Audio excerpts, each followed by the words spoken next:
DJ Surendra बाबू।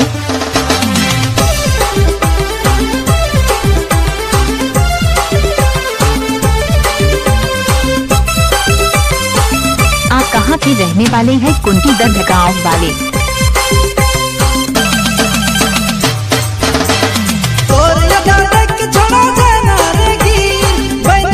DJ Surendra बाबू कुंटी दर्द गाँव वाले।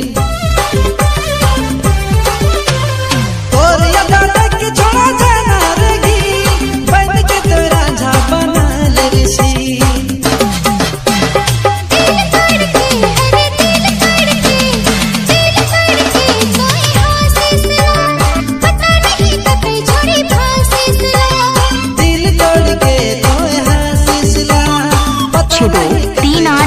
38936472।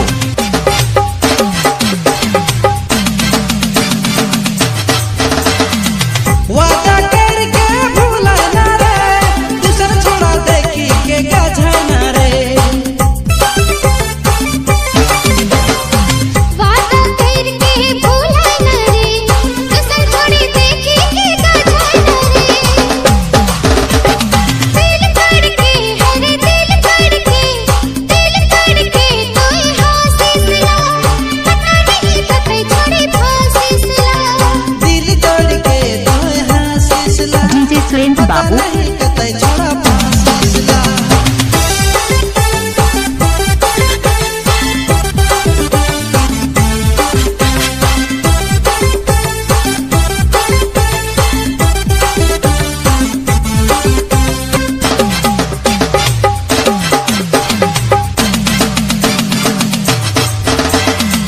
तोर मोर प्यार के याद रखबे, सच्चा मोर प्यार के दिल बसाबे।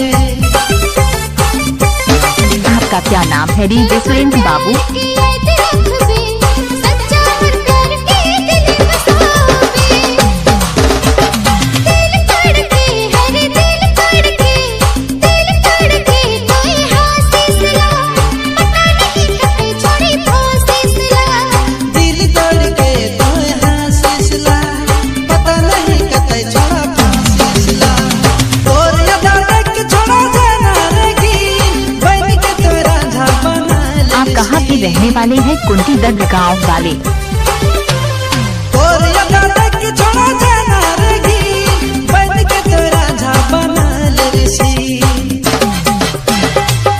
चल हट हरे दिल करके तोय हासिसला, पता नहीं कते छोड़ी फासिसला। दिल तोड़ के तोय हासिसला, पता नहीं कते छोड़ा फासिसला। दिल करके तोय हासिसला, पता नहीं कते नाच ना हो समझी। दिल तोड़ के तोय हासिसला, पता नहीं कते छोड़ा फासिसला। अरे ये सब क्या है? दिल तोड़ के तोय हासिसला, नाचुरी। पता नहीं। आप लोग छत्तीसगढ़ी गाना सुनना चाहते हैं तो लाइक और चैनल को सब्सक्राइब करना ना भूलें।